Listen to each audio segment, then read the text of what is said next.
जड़े राजा थिले बड़ प्रभावशाली राजा, बहुत गुणवान राजा, किंतु तांको पाखरे केवल गोटे कमी गुण थिला कि से तांकर राणी प्रति बहुत आसक्त थिले। राणी की से एते भल पाउथिले सेथिपई तांको जीवन में बहुत असंतोष थिला।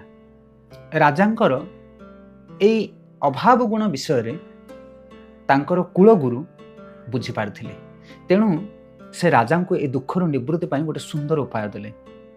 तांकर गुरुदेव राजा को कहले कहले हे राजा, मु तुमको गोटे मुद्रिका दूची, आउ ए मुद्रिकाटी को तुम्हें जहाँ को अधिक भल पाउच ताकू ए मुद्रिकाटी दब, आउ देला बेले ठीक यही कथा कहब कि तुम्हें जहाँ को अधिक भल पाउच तुम्हें ए मुद्रिकाटी को ताकू दब, यह कही मुद्रिका प्रदान करिवो। राजा ए कथा राजी हेले एवं मुद्रिकाटी नहीं से तांकर राणी को देले, कारण राणी को से अधिक भल पाउथिले।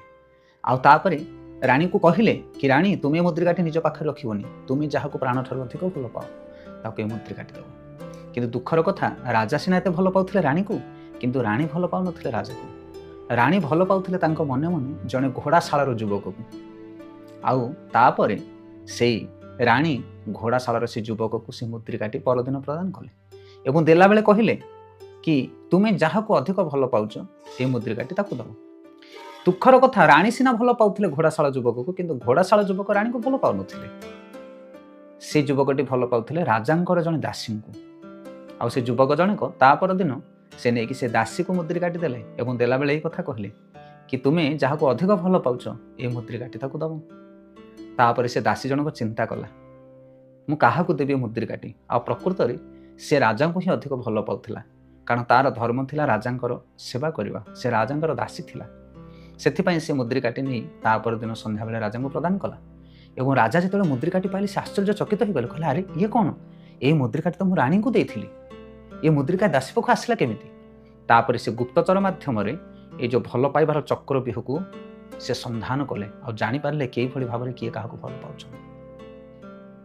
तो एथिरो प्रमाण हुए जे आमे जहाँ को भल पाऊ सी आमको भल पाइब यह कौन सी ग्यारंटी ना, बा ए भल पाइबार संबंध यही समय रे यही कलिजुग रे आमे प्रकृत रे भल पाइबार संबंध को सठिक भाव में निभाई पारिबा नाही। सेथाय जदि भल पाइबार अछि, प्रेम करिवार अछि, ताहले काहाकू प्रेम करिवा, जहाँ को प्रेम करबा द्वारा आमे ए भली कष्ट स्वीकार करिबा नाही।